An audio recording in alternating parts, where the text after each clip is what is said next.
este día jueves, un jueves especial para esta casa. Reciba asiento si gusta.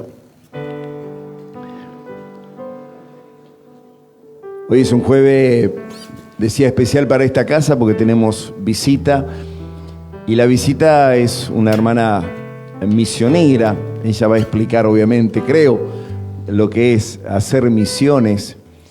Y es un privilegio para nosotros poder escuchar, quizás de primera, cómo Dios se mueve a través de las misiones. Que es un misionero, una misionera en este caso, nada menos. Y en un país bastante lejano. Y quizás Dios siembre una semilla, Él seguramente la va a sembrar para estar orando, ayudando, o quizás en el tiempo alguno de ustedes, alguno de los hijos nuestros, el Señor lo esté llamando y en algunos años tengamos que despedirlo a un campo misionero. Así que para nosotros como iglesia es un privilegio, es una bendición, un honor, la verdad, poder recibir a la hermana misionera de la iglesia del Pastor Aranda acá en Pacheco. Hermana, Dios te bendiga, bienvenido a esta casa.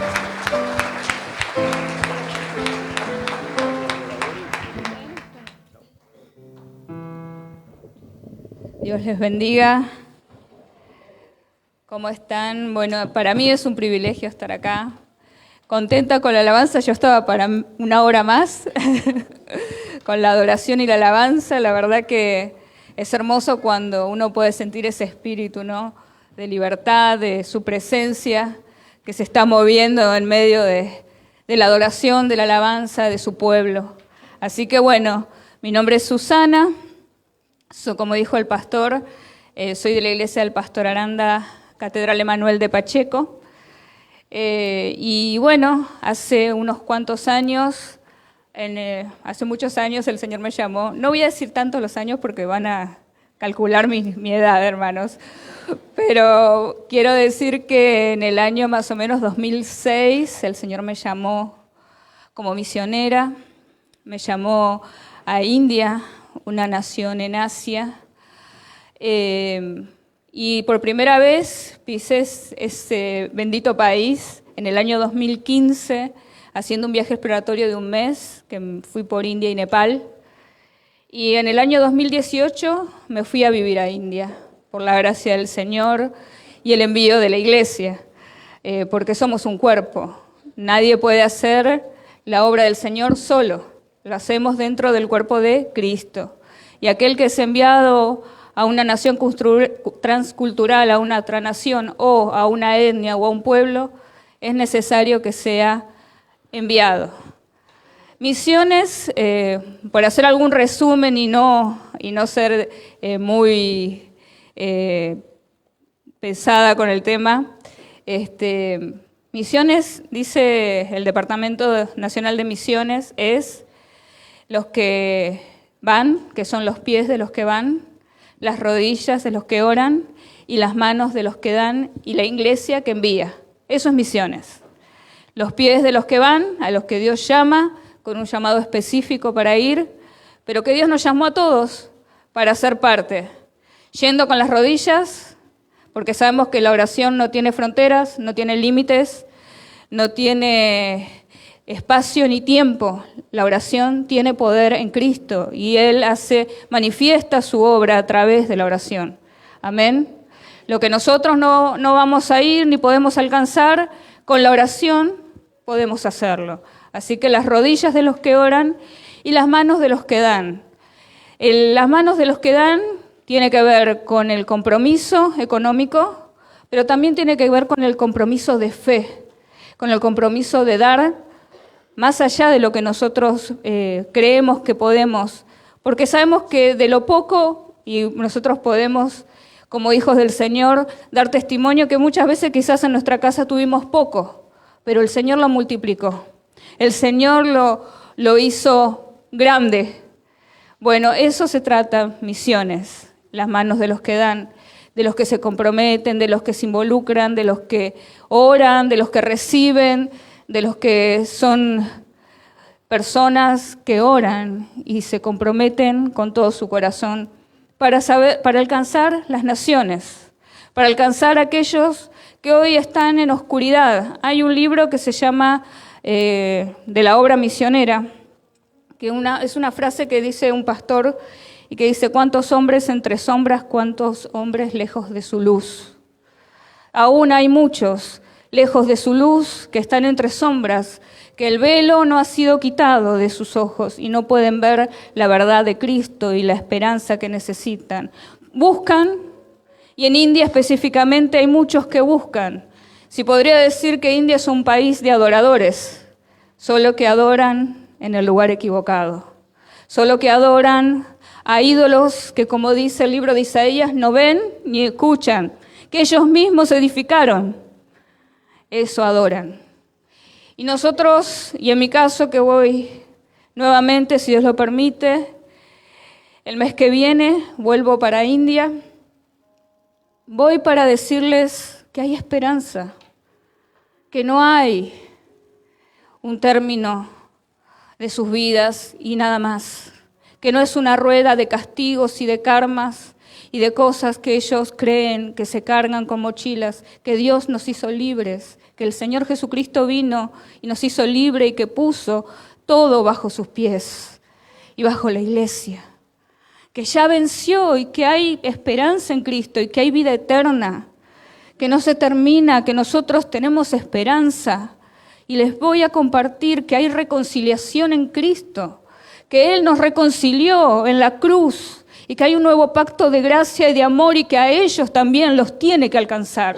Porque todos nosotros que esperamos la venida de Cristo necesitamos predicar el Evangelio y llegar más allá de nuestras fronteras y de nuestros límites. Y debemos alcanzar a aquellos que aún no han oído o no han comprendido quién es Cristo. Porque a veces quizás algunos de ustedes habrán escuchado el término los no alcanzados, que son aquellos a los que el Evangelio no ha alcanzado todavía. ¿A qué se refiere? A que quizás hay una iglesia dentro de un grupo de 1 millón de personas. O quizás les han escuchado de Jesús, pero no entienden quién es Jesús, ni su obra redentora. Y algunos que nunca han oído el nombre de Jesús. Todavía hay mucha tarea, todavía los campos están blancos para la siega.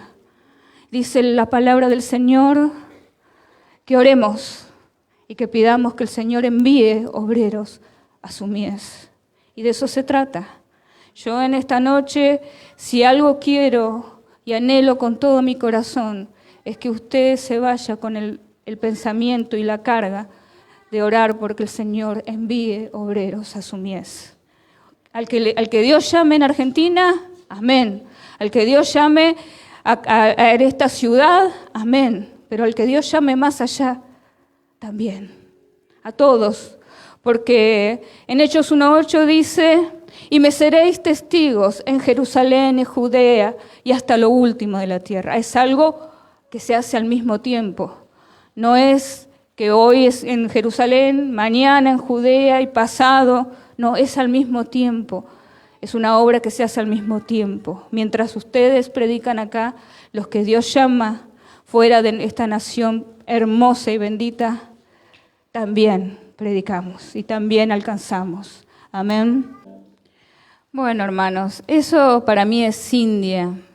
Como verán, muchas religiones se dice ellos mismos que es la mayor democracia religiosa del mundo, pero la verdad es que dentro de la lista de persecución es el país número 11 en persecución extrema, porque aún hay hermanos nuestros en cárcel por el Evangelio, muchos han muerto por causa del Evangelio. En el año 2023 fue la última vez que por lo menos está en mi conocimiento de manera directa. Yo estaba en India y recibimos hermanos que venían huyendo de otra área de India porque habían muerto varios hermanos, se habían quemado la iglesia. Son países donde creer en Jesús muchas veces cuesta tu familia, tu libertad, tu trabajo. Pero India, para que usted darle un contexto, India es del tamaño, si dijéramos la superficie, sumemos Argentina, más Perú, Chile y Uruguay. Y podríamos decir que entre estos tres países, aquellos que son de números, podríamos decir que hay 100 millones de personas, más o menos como dando un número redondo. Bueno, en ese mismo espacio geográfico en India hay 1.400 millones de personas. Hoy es el país más poblado del mundo, superando a China, pero China con una superficie mucho más grande. Entonces, para tenerlo más claro aún, es como si esta iglesia fuera Argentina y esta iglesia fuera India. Pero si fuera India, usted tendría que estar sentado hasta arriba del techo y todo lleno, y aún la gente estaría medio saliéndose por la puerta porque no entraría. Y eso significa que las necesidades son enormes. Entonces, querer llenar esas necesidades es muy difícil. India es un país con una alta tasa de pobreza extrema, gente viviendo en las calles, cantidades en situaciones muy precarias, muy difíciles, pero también es el tercer país con más ricos de los ricos en el mundo, de billonarios, pero es un porcentaje muy pequeño. Y hablando de porcentajes, India, en cuanto a los cristianos, se dice que tiene aproximadamente el 2% de su país son cristianos. Pero esto incluye católicos, evangélicos, testigos de Jehová, agnósticos, bautistas, todos pentecostales o protestantes, todos esos forman el 2%. El 85% aproximadamente son hinduistas. Son de esos que quizás usted habrá escuchado en algún documental, en algún video donde hablan que creen en 330 millones, porque tienen dioses de los animales, tienen dioses sagrados que también son animales. Después tenemos un 12% de musulmanes. Esto quiere decir que a más de 200 millones de personas son musulmanes en la India. Es también el cuarto país con más musulmanes en el mundo, sin ser un país musulmán, por la cantidad de gente que hay. Como les decía, yo en el año 2018 viajé allí, fui con una visa de estudiante para estudiar el hindi. Y recuerdo que llegué y fue un sueño para mí. Llegué y dije, Señor, bueno, ya estoy aquí. ¿Qué quieres de mí, no? Y empecé a estudiar el hindi, por supuesto no entendía nada porque las letras son otras, son como dibujitos. Y empecé a involucrarme, a servir entre los hinduistas. Y el Señor empezó a hacer su obra maravillosa, pero primero la hizo en mí. ¿Cuántos saben que cuando uno se involucra, el primero que cambia es uno? El primero que el Señor hace algo es uno.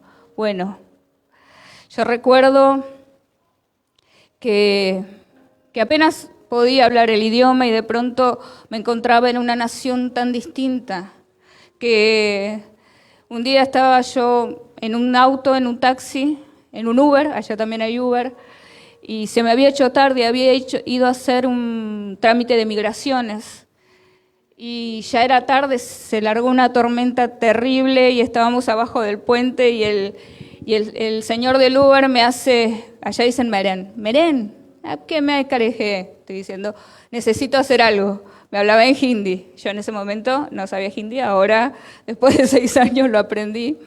Y les digo, ¿qué? Y yo estaba todo lleno, estábamos todos así. Y me dice, meren. Y allá es mucho de señas, ¿no? Entonces yo digo, ¿qué me está diciendo? No, le digo que no baje, yo hablándole en inglés, porque algo de inglés hablan ellos, porque fueron colonia de los ingleses por 200 años. Entonces, no, naí. Y me estaba diciendo que quería hacer pis, que se iba a bajar a hacer pis. Y se bajó, porque obvio. Y después me di cuenta y dije, bueno, Y así muchas cosas. Ellos, ¿cuántos saben que uno, si tiene el WhatsApp de una persona que conoce de la iglesia, no le va a hacer videollamada, ¿verdad?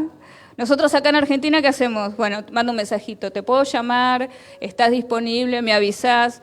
Más o menos uno tiene esas reglas. Bueno, allá no es así. Allá enseguida lo están llamando a uno por videollamada. Recuerdo que yo estaba en el metro, allá le dicen metro al subte de acá, que es por arriba y también por abajo, y estaba ahí y me hacen una videollamada. Y yo, bueno, atiendo la videollamada, y cuando uno recibe esa videollamada, el que llama está en grande la otra persona para uno, y uno en chiquito. Bueno, yo empecé a hablar ahí como podía, y en un momento veo una señora que está así. Y en la fotito de abajo, en la imagen de abajo, éramos dos en la videollamada, pero yo no la conocía, la señora era del metro. Y éramos las dos así. Y toda la llamada estuvo así, escuchando todo lo que yo decía, lo que no decía. Digo, bueno, nosotros por lo menos disimulamos.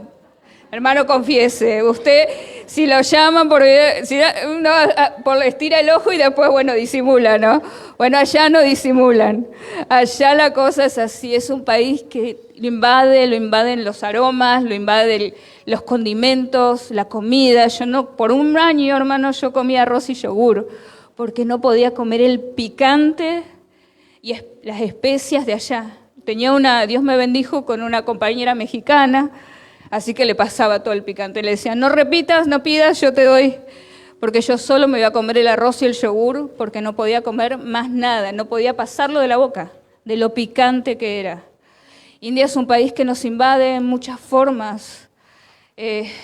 Usted va por la calle y si lo chocan jamás van a decir perdón. No es que son maleducados, es la cultura, sí. Ellos, la demanda, las mujeres trabajan haciendo los asfaltos, las paredes, muchas por las necesidades vienen del interior y trabajan haciendo eso mientras sus niños pequeños están alrededor de ella. Los hospitales públicos no atienden más de lo esencial y lo básico, todo lo demás se tiene que pagar. Las escuelas públicas no hay como acá, aunque la educación hoy podemos decir que no es la misma de antes. Igual no se compara, ya juntan en un aula a chicos de primero a sexto y le dan clases y después les toman un examen a final de año porque no tienen dinero para pagar una escuela privada.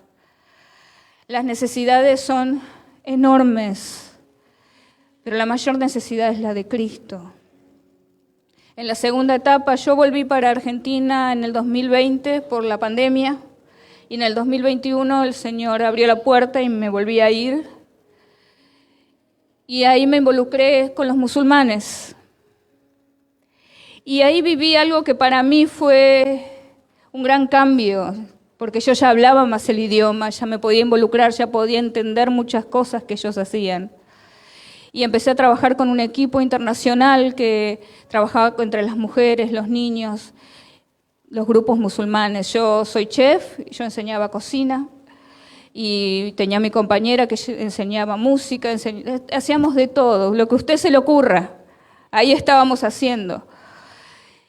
Y un día nosotros hacíamos caminatas de oración 3 veces a la semana, íbamos con las ropas como ustedes los ven envueltos, así andábamos, y también llevábamos la Biblia en la lengua de ellos, la Biblia en urdu, porque ellos, allá los musulmanes creen que el Corán es sagrado, es su Biblia, es su libro sagrado. Entonces ellos, en su forma, ellos creen que no pueden dejar el Corán en el piso, no pueden, tienen que envolverlo cada vez que lo usan, lo envuelven en unas telas de seda y lo ponen siempre arriba, siempre tiene que estar en alto porque es un libro sagrado. Y ellos consideran que la Biblia, aunque para ellos no es la verdad, también es sagrada porque tiene a Moisés, a Abraham, a Isaac en sus páginas en el Pentateuco.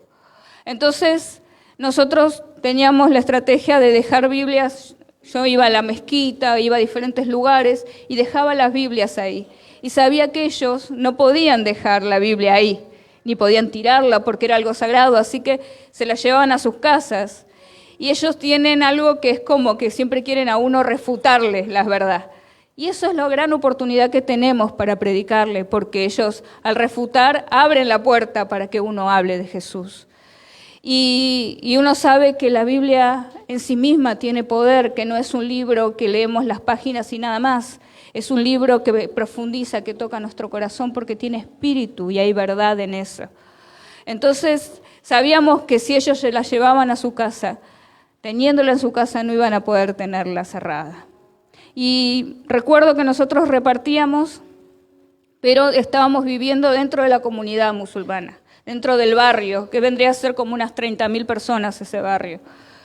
Y una noche el dueño, junto con unos 10 hombres, vinieron a golpearnos la puerta y a decirnos que nos teníamos que ir porque sabían lo que estábamos haciendo. Y recuerdo que yo me quedé adentro, éramos dos, mi líder y yo, me quedé adentro orando y ella salió a hablar. Ella hablaba muy bien el idioma. Y nosotros teníamos lleno de Biblias adentro, decía, que no entren porque van a ver esto, nos van a tirar la Biblia por la cabeza. Y recuerdo que él decía, se tienen que ir, y querían entrar, y entonces ella les decía, no pueden entrar. Y como extranjeras dentro de todo iban a tener problemas. Entonces ellos dijeron, tienen 2 semanas para irse. Y nos dejaron. Y recuerdo que empezamos a buscar, tuvimos que sacar en la noche porque no nos vieran las Biblias. Y en esa semana seguimos haciendo las caminatas de oración. Íbamos por una calle y en un momento viene una chica como de 20 años, estaba en la universidad, y se cruza así, como de la otra punta de la calle para acá. Y viene y abraza, cosa que es muy raro, abraza a quien era mi líder, que iba adelante mío, y le dice, yo soñé con vos, y sé que me tenés que decir algo en el sueño, porque ellos creen mucho en eso. Vi esto, te vi a vos y vi que me tenías que decir algo importante. ¿Qué es lo que me tenés que decir? Y yo dije, wow. Y ahí nomás aprovechó y le dijo, bueno, vamos a tomar un té. Fuimos, ella alquilaba, toda su familia estaba en otro estado, en otra provincia, y le hablamos de Jesús. Y yo dije, lo que pasó la otra noche con estos hombres vale la pena solo por ella. Solo por ella. Solo porque tuvimos la oportunidad de hablarle de Jesús a ella. Solo por uno dice que el cielo hace fiesta, por el alma que se salva. Solo por ella. ¿Qué hicimos? Estar haciendo lo que el Señor nos mandó a hacer. No hicimos nada más, solo obedecer. Y de eso se trata. Misiones, el Evangelio, la obra de Cristo. Estar en obediencia donde Dios nos llame. Quiero compartirles en el libro de Habacuc, capítulo 3, versículo 17 al 19.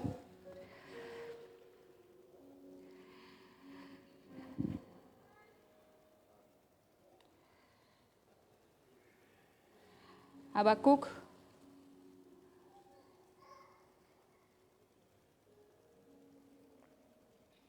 capítulo 3, versículo 17 al 19. ¿Lo encontró? Amén. Todavía escucho hojas. En el versículo 17 dice, aunque la higuera no florezca ni en las vides haya frutos, aunque falte el producto del olivo y los labrados no den mantenimiento, y las ovejas sean quitadas de la majada y no haya vacas en los corrales, con todo, yo me alegraré en Jehová y me gozaré en el Dios de mi salvación. Jehová el Señor es mi fortaleza, el cual hace mis pies como de ciervas y en mis alturas me hace andar. Amén. Aquí vemos un Habacuc fortalecido, un Habacuc con visión, un Habacuc que dice, pase lo que pase, cualquier situación que esté sucediendo, yo me alegraré en el Dios de mi salvación. Un Habacuc con una convicción tremenda. Pero yo llamé a esta prédica procesos, porque empezamos por el final.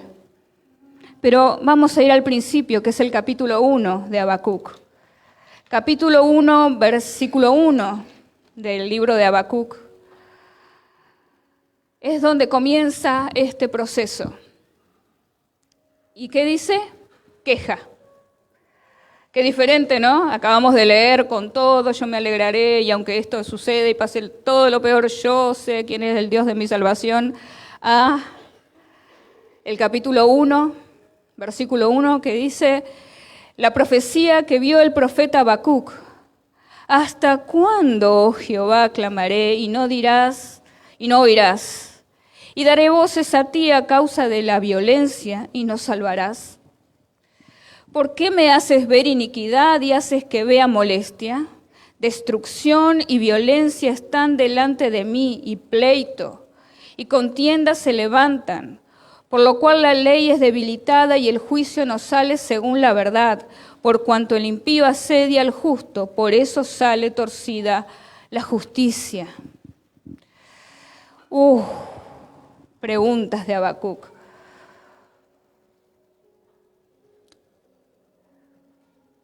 Había una situación en su nación, y era que el pueblo se había corrompido. El pueblo estaba haciendo como según le parecía.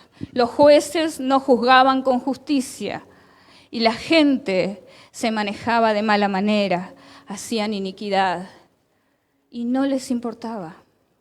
Él era un profeta del Señor, y se indignaba viendo esto, y decía, ¿cómo? ¿Hasta cuándo? ¿Cómo tú, que eres un Dios justo, no haces algo para que esto cambie, para que esta situación no sea la misma?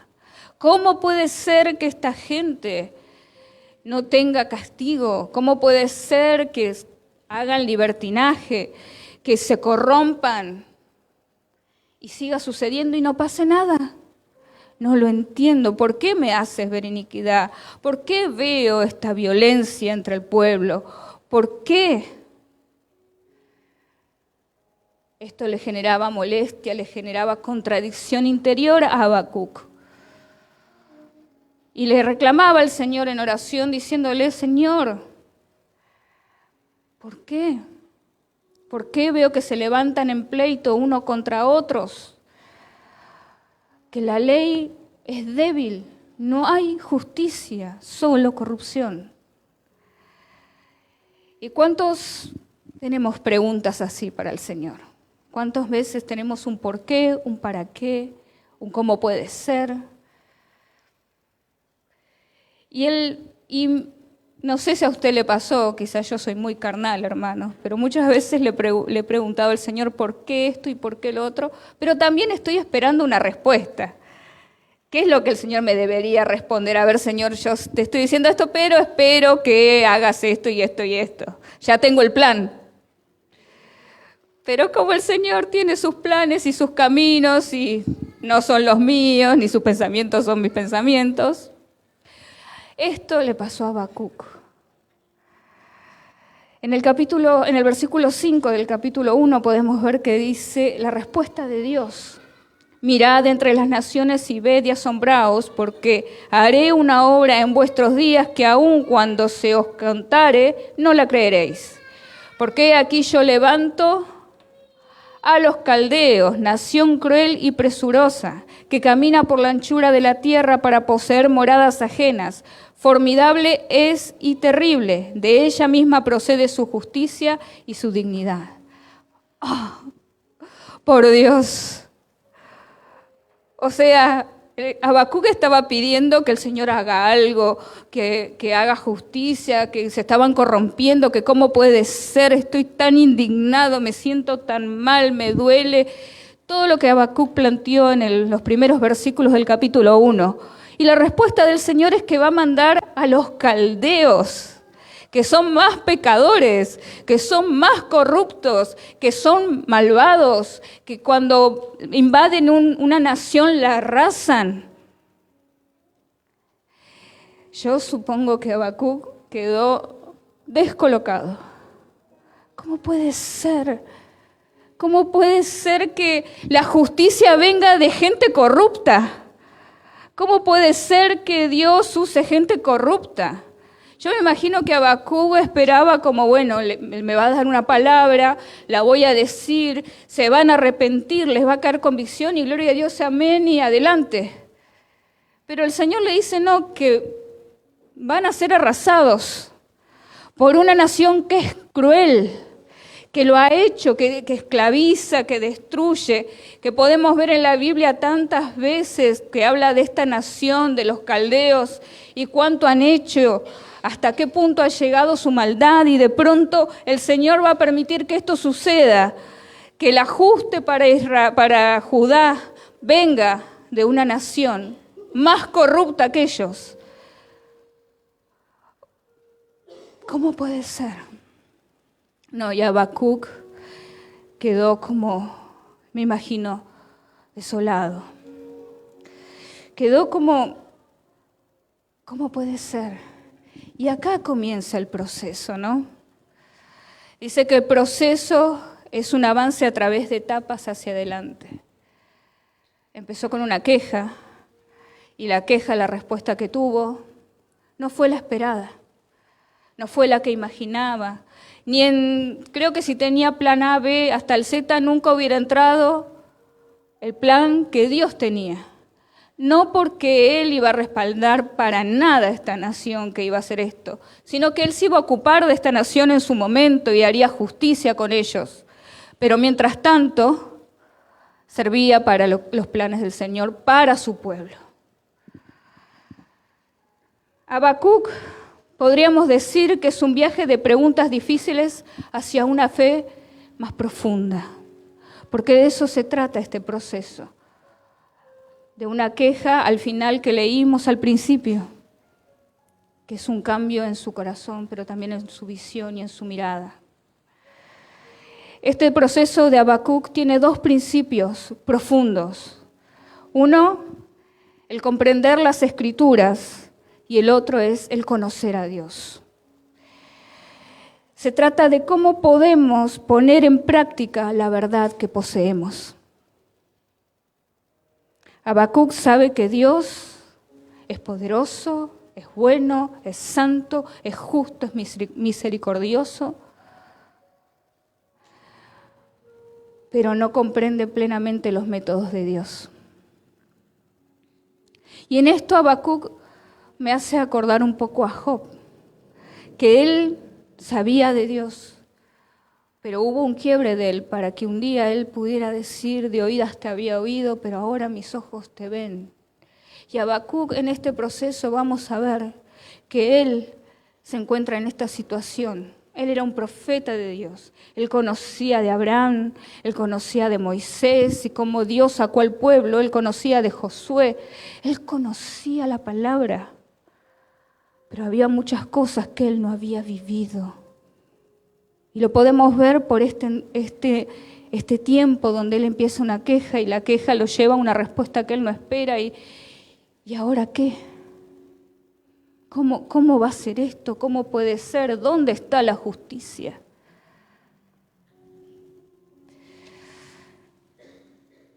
Podemos decir que Habacuc pregunta, ¿por qué no detienes toda esta injusticia y maldad?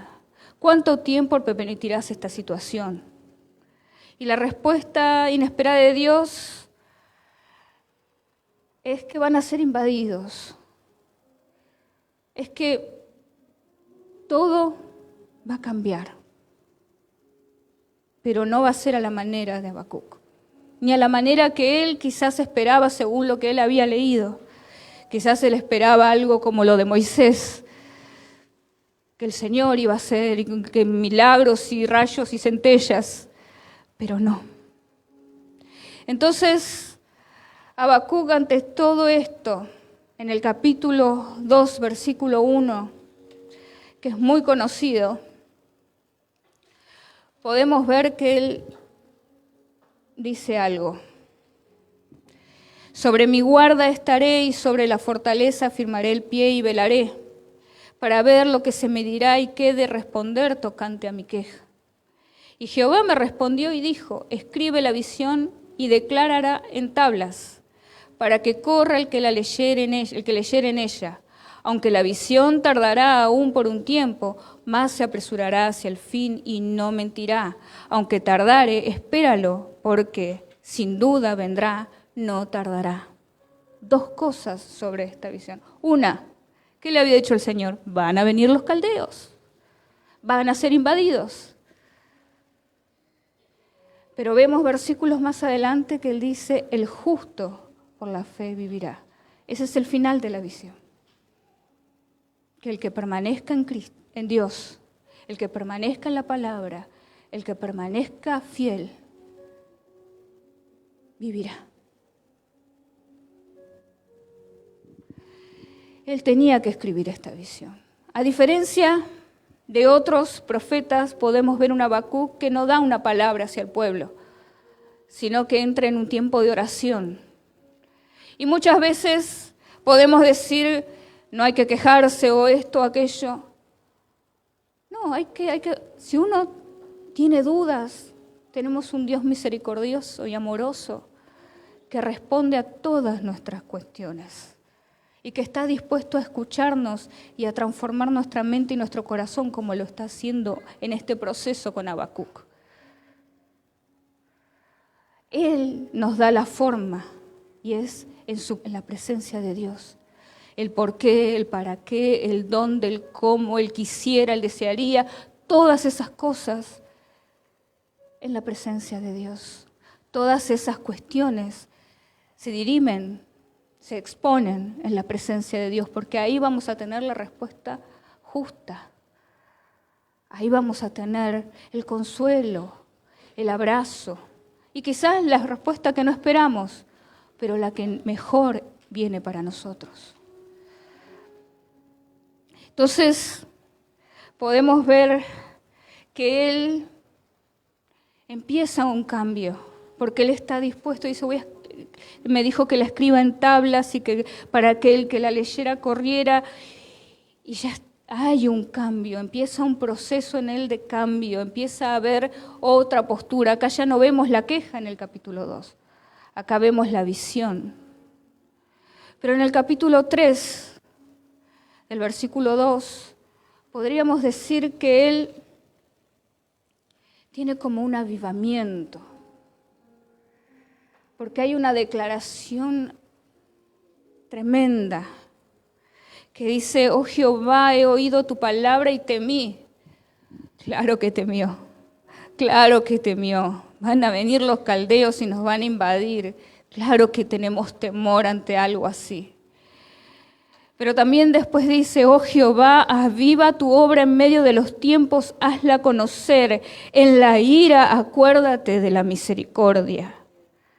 Oh, ahí, este es el avivamiento interior, el encuentro con el Dios de la palabra, el que él había leído tanto. Ahora él empezaba a tener esa convicción profunda de, ok, en la ira yo sé que te vas a acordar de la misericordia, porque has sido misericordioso antes, lo vas a hacer ahora y lo serás siempre. Porque su misericordia se renuevan cada día, como dice el Salmo. Entonces él declara esto y le recuerda al Señor, que no necesita ser recordado, por supuesto, pero le recuerda como una declaración hacia sí mismo también. Es, acuérdate de la misericordia en la ira. En el versículo 3 dice, Dios vendrá de Temán y el santo desde el monte de Parán. Su gloria cubrió los cielos y la tierra se llenó de su alabanza y el resplandor fue como una luz, rayos brillantes salían de su mano y allí estaba escondido su poder. ¡Wow! Él está declarando el Dios que él tiene. Él está afirmando quién es el Señor y lo que es capaz de hacer, qué lo puede detener, quién puede detener este río, quién puede detener la obra, quién puede detener aquel que de sus manos salen rayos brillantes. Y ya vamos a llegar al versículo 3, 17, 19, que es donde Habacuc toma posición. Porque todo esto que hablábamos pasó en tiempos de oración de Habacuc y en su interior, en su encuentro con el Señor, en su revelación personal. Y en el versículo 3, 17 al 19 que leímos al principio, es donde él toma una posición, es una confianza renovada, es una fe madura. Donde él dice, aunque la higuera no florezca, ¿qué está diciendo acá? Todo lo que dijo el Señor va a suceder. Toda la situación se va a poner difícil. Vamos a pasar por esta situación. Pero aunque estemos en esta situación, y aunque la higuera no florezca, ni en las vides haya fruto, ni en los corrales estén el ganado, con todo, a pesar de todo, también podríamos decir, la raíz de esta palabra dice que también es a pesar de todo, yo me gozaré en el Señor. Es lo mismo que en algún momento dijo Job, de oídas te había oído, pero ahora mis ojos te ven. Porque el encuentro del Señor lo cambia profundamente. Porque la palabra que él conocía y los milagros que había leído en el Pentateuco y en los libros de Moisés, ahora se hacían carne en él. Se hacían una verdad profunda que lo llevaba a una fe extendida, a una fe que veía más allá de la situación, entendiendo que el Señor tenía control y él en su ira sí se iba a acordar de la misericordia. Sí lo iba a hacer. Y aunque en los corrales no esté el ganado ni en las vidas haya frutos, el Señor sigue siendo rey. El Señor sigue siendo grande y maravilloso y fuerte y poderoso y gigante.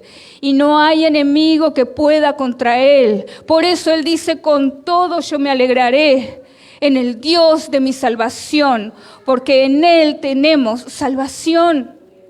En él tenemos esperanza. Y él está diciendo acá, no hay nada que pueda con él. Es un proceso de Habacuc.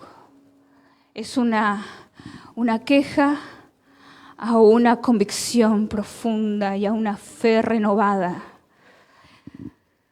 No sé en qué etapa nos encontramos nosotros. Yo he pasado por esa etapa varias veces. Pero gloria a Dios, que cada vez que paso por esa etapa, el Señor me lleva más profundo, más profundo, más profundo. Y usted me dirá, ¿y esto qué tiene que ver con misiones? Todo. Porque nosotros vivimos en un mundo donde muchas veces nos preguntamos, ¿hasta cuándo? ¿Cómo? ¿Por qué? Dios, no haces esto. Hoy, hace 2 días, en Nepal, vino una avalancha que se llevó tanta gente, hay tantos muertos, entre Nepal y el Tíbet. Y hoy yo estaba tengo un grupo de WhatsApp donde preguntaban, sé que hay obreros trabajando allí, ¿están bien todos? Preguntaban.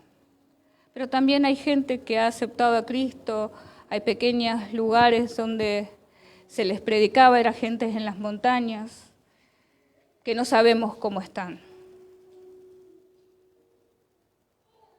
Pero sabemos que el Señor está. Y que tienen esperanza. Quizás hay muchas cosas que no van a cambiar en su alrededor, en su realidad, como le pasaba a Habacuc. La realidad, lo que el Señor había dicho, va a suceder. Pero la diferencia la hace Cristo en nosotros, que es nuestra esperanza de gloria. Cristo en nosotros y Cristo en ellos. Todos como hijos de Dios pasamos por etapas y procesos. Y yo les voy a decir que, como les decía, no sé en qué etapa están, pero sí sé que el propósito de Dios es que crezcamos en una fe más profunda y que podamos ver más allá, que podamos ver más allá de lo que nuestros ojos naturales ven, que veamos más allá de nuestras fronteras, que veamos más allá de lo natural, que veamos con los ojos del Señor, con una fe más profunda y que podamos declarar aún en nuestra propia realidad, aunque las cosas no cambien, con todo, a pesar de, yo me alegraré en el Dios de mi salvación. Póngase de pie allí donde está.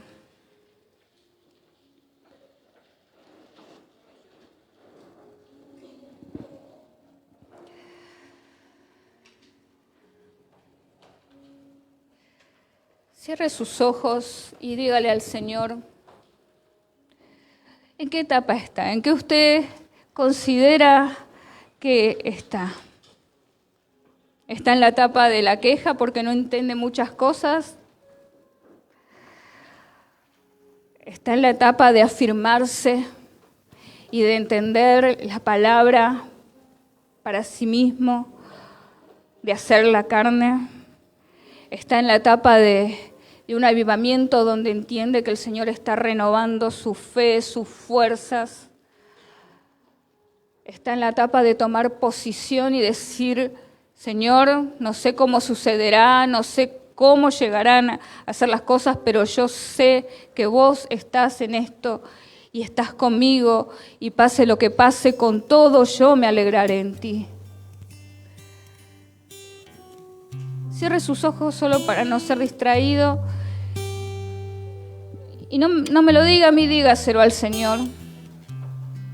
Señor, aquí estoy.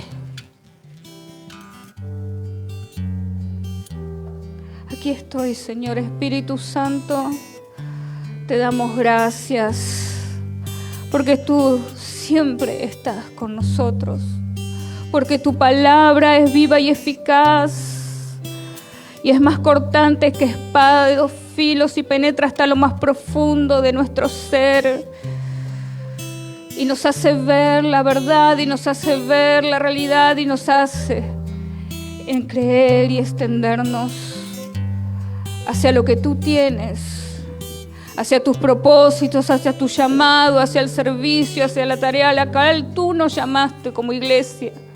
Señor, Espíritu Santo, que cada uno de nosotros podamos decir, con todo yo me alegraré en Jehová, con todo yo me alegraré en el Dios de mi salvación, el cual hace mis pies como de cierva y en mis alturas me hace andar. Señor, que podamos declarar esa palabra sobre nuestras vidas, así extendernos más allá de nuestros límites, porque tú no tienes límites, Señor, y tú nos quieres usar y tú nos estás convocando para tomar lugares y tarea, y tomar una tarea.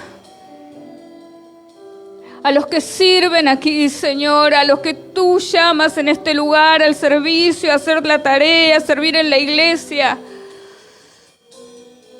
avívanos, llénanos de tu presencia, porque nosotros todos, del primero al último, te necesitamos para hacer cualquier tarea. Te necesitamos a ti, Señor. Necesitamos de tu presencia, necesitamos de tu espíritu, necesitamos de tu palabra, necesitamos de esa fe renovada, Señor. Al que tiene las rodillas endebles, al que se siente abatido en esta noche, Señor, levántalo, restáuralo, que tu presencia traiga un avivamiento sobre cada uno de nosotros, Señor. Avívanos, aviva tu palabra en medio nuestro, aviva tu palabra en medio de nuestras familias, en medio de nuestro trabajo. Aviva, Señor, tu palabra en donde estemos, en donde caminemos, Señor. que podamos ser todos nosotros cartas leídas al mundo, a la gente, a los que aún no te necesitan, Señor, los que aún te necesitan. Señor, cuántos hombres entre sombras, cuántos hombres lejos de tu luz. Señor, que cada uno de nosotros podamos poner la lámpara en alto para que todos la vean y te vean a ti alumbrar, Señor, en la oscuridad. Espíritu Santo, llama de esta iglesia, levanta hombres y mujeres llenos de fe, llenos de unción, llenos de tu palabra,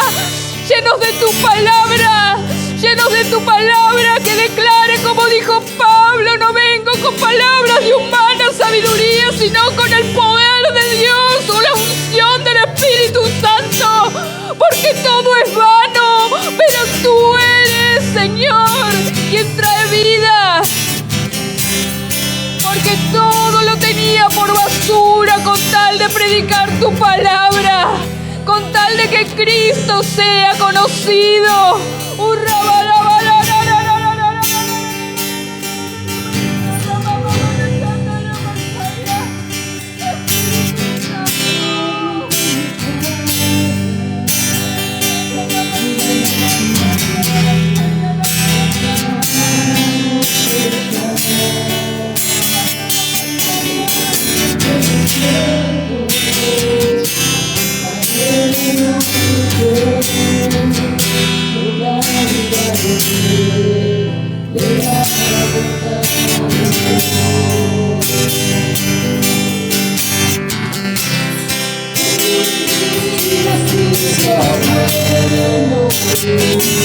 Digámoslo con toda nuestra voz.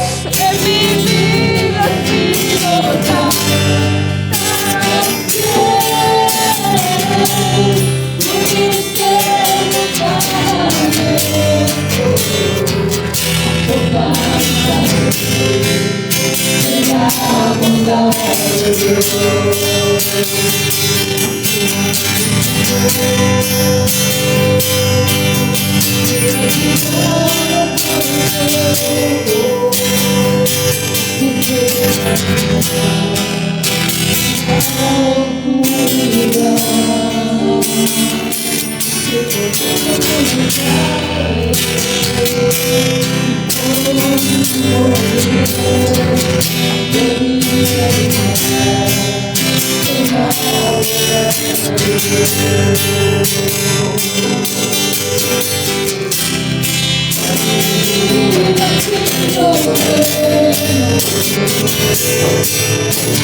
Señor, te damos tantas gracias por tu presencia, por lo que tú llamas, por lo que tú convocas, porque al que llamas, tú capacitas, Señor.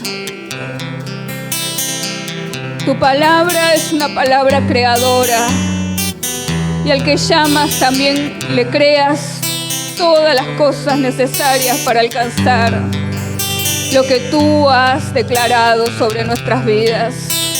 Señor, gracias porque tú haces la obra completa. Solo nos pides obediencia, solo nos pides compromiso. Todo lo demás viene de ti. Todo lo demás viene de ti. Declaramos en esta noche que con todo nos alegraremos en ti y te alabaremos y glorificaremos tu nombre en todo momento y en toda circunstancia, porque tú eres fiel, siempre fiel. Amén.